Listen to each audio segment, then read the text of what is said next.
economics and Leeds. He was a member of the Labour Party in the 1950s and spoke at the 1955 Labour Party conference in Margate, passionately in favour of the nationalisation of large numbers of companies. And he was a Marxist. My father, he was born in 1924 in Brussels, in Belgium, and by the age of 21, he had seen fascism up close, and he'd seen the rise of communism in Soviet Union, and he obviously rejected both. And he was a sort of independent Marxist, independent socialist. I think that, he died in 1994, and so it's sort of very, I feel two things really.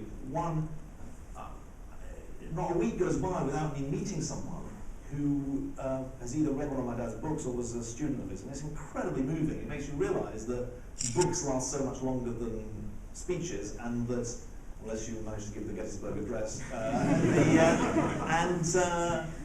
that teaching really leaves an impact on people. I met someone yesterday, as it happens, yesterday I was opening a new library in London, and a guy came up to me and said that he'd been a student of my dad's at the LSE in the 1950s. I think what my dad would have thought about my political position, before 1994 when he died, he sort of knew that I was, I guess, much more, he'd say, middle of the road than he was. I think he had a very strong view that if there was a fence, there were only two sides of it. And he always thought that we were on the same side of the fence, even though, I suppose you could, if you want to continue the metaphor, we were different distances away from the fence. And so I think that he was always very, very, supportive of the fact that we were on the same side of the fence. The other thing to say is that he was maybe this reflected his childhood and the sort of trauma and tragedy of his childhood.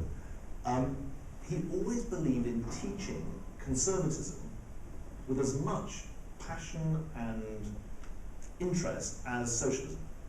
He always taught Burke with as much respect as he taught Marx. And I think he sort of taught me, he always said, you've got to, if you want to argue with someone, take on the highest point of their argument, not the lowest point of their argument.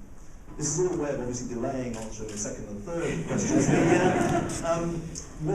What's my, am I going to join the Shadow Cabinet?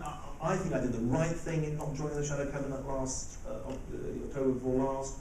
I don't want to contribute to a soap opera where everything I say is compared in a sort of chronological fashion to everything that Brother Ed says. So I think I'm in the right place. I'm trying to nurture labour at the grassroots. One of the websites up there is called Movement for Change.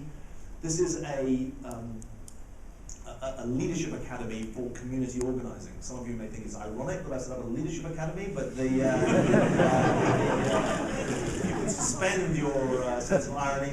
This is an academy that is teaching 10,000 people over the next 4 years to be community leaders. It's about how do you map power in your community, how do you mobilise people with common interests and common values in your community, and how do you make change in your community.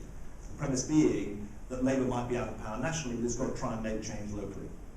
And that's a way, I think, of helping to nurture Labour at the grassroots, and I want to contribute in those ways. I think that's the best way of doing it. Where's my political career taking me? I honestly don't know.